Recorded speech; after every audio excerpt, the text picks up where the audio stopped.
Президент Садыр Жапаров кабар агенттигине курган кезектеги маегинде акыркы кезде коомдо талкууланып жаткан актуалдуу маселелерге жооп берди. Иниңиз Улан Жапаров коррупциялык иштерге аралашкан деп шектелип кармалды. Жакын эле баш коргоо чарасы каралып камакта калтырылды. Ушул боюнча кандай комментарий бере аласыз? Азыр заман башка, баарына бирдей мамиле. Коррупцияга аралаштыңбы, мейли ким болбо камаласың. Мамлекетке канча чыгым келтирсең эки эселеп төлөйсүң. Анан чыгасың, төлөбөсөң жата бересиң. Менин иним эле деп камабай койсом башка инилерим да аралаша баштайт. Кыргызда жакшы сөз бар, бирге жаза миңге сабак деген. Мына менин комментариим. Быйыл бир катар ички жолдор оңдолуп жаңыланууда. Болуп көрбөгөндөй көп сандаган техникалар сатылып алынды. Жетишип атабы, мамлекет жолдорду өзү салабы? Мындан ары жолдорду мамлекет өзүбүз курабыз. Буга чейин ар кандай шылтоолорду айтып, техникабыз жок, же адистерибиз жетишпейт деген шылтоо менен чет элдик компанияларга же жеке жактарга 3-4 эсе кымбат баага берип келишкен. Себеби алар менен бөлүшүп жеген ыңгайлуу болгон. Сага тендерден утуп берем, мага баланча пайызын бересиң деп ачык эле содалашып жеп келишкен. Бул эч кимге жашыруун эмес. Ошондуктан транспорт министрлигине техникаларды алып берип, жолдорду өзүбүз сала баштадык. 3-4 эсе арзан. Азырда толук техникаларыбыз келе элек.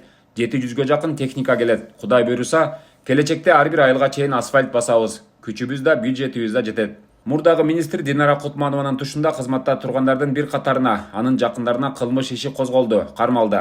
Динара Кутманова убагында сизди Кумтөр маселесинде катуу колдоп, кийин сиз бийликке келгенде жалгыз айым министр болуп иштеп ишмердүүлүгүнө карата ар кандай пикирлер айтылып келди. Ага кылмыш козголду. Баламды бандиттер урдап кетишти, акча талап кылышууда деп да чыкты. Ушул боюнча пикириңиз? Баласын эч кандай эч ким урдап кетпептир. Мага да Динара айым ыйлап кайрылганынан чындап эле ишенип алыпмын. Дароо министрге чалдым. Чалсам спектакль уюштуруп атышыптыр дейт. Көрсө жоопкерчиликтен качуу үчүн өздөрү уюштуруп коюшуптур. Түркияда кармалып турат. Жакында депортация болуп келет. Кумтөр маселесинде колдоду деп эле кантип жоопкерчиликтен четтетип коебуз? Мага жеткен маалыматтар боюнча Кумтордун жаратылышты жашылдандырууга деп бөлүнгөн акчаларды жеп коюптур, деп атышат. Бир тууган сиңдиси дароо баарын ачык айтып чыкты. Кайсы акчалар каяка кеткен, кимиси канча акча алган, жана башка баарын айтып көрсөтмө берди. Эми баласы келсе алда сурак берет, тергөө көрсөтөт, таза болсо акталышат, жеп койгон болсо төлөйт. Коомчулукка баары ачык болот. Жакында Орусиянын тышкы иштер министри Сергей Лавров бизде мамлекеттик тил боюнча мыйзамдын кабыл алынышына карата пикирин билдирди. Анда ал бардык мамлекеттик кызматкерлерди мамлекеттик тилди билүүгө милдеттүү кылуу демократиялуу эмес экенин, мамлекеттик кызматкерлерден тышкары буга мугалимдер, дарыгерлер кошулганын айткан. Чын эле бул мыйзамдын иштөөсү менен расмий тил, орус тили дискриминация болобу? Сергей Лавров мыйзамды окубай туруп эле сүйлөп атса керек. Ал мыйзамда орус тили дискриминация болот деген түшүнүк жок. Тескерисинче орус тили расмий тил катары колдонулат деп турат. Бул норма баш мыйзамда да бар. Бул нормалар кала берет. Мугалимдер менен врачтарга тиешеси жок. Элестетиңиз, мектепке орус улутундагы орус тил мугалимин алып жатабыз дейли. Анан сен кыргызча билбейт экенсиң деп кызматка албай коебузбу?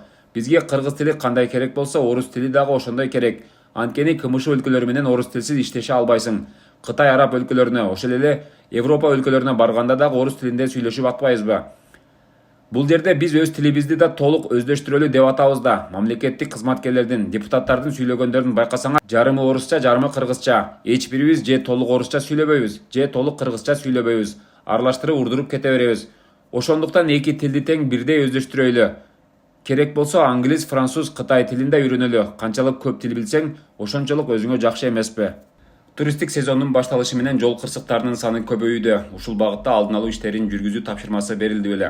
Албетте тапшырмалар берилген, майылер иштеп атышат, түшүндүрүү иштери да жүрүп жатат. Бирок көп авария катталып жаткандыгын биринчи себеби айдоочуларда. Акыркы 20-30 жылда көпчүлүгү окубай туруп эле айдоочулук кубөлүк сатып алгандар. Эрежени сакташпайт, жол белгилерин билишпейт. Азыр рейд өткөрүп четинен сурап көрсөк, дээрлик 90% айдоочулар жооп бере алышпайт. Бул проблеманы чечиш үчүн 2 жылдан бери катуу иш жүрүүдө. Мындан ары окубай туруп эч ким айдоочулук күбөлүк ала албайт. Окуп жол эрежесине байланыштуу толук жооп бергенден кийин гана айдоочулук күбөлүк берилет. Жооп бере албаса экзамен тапшырып жүрө беришет.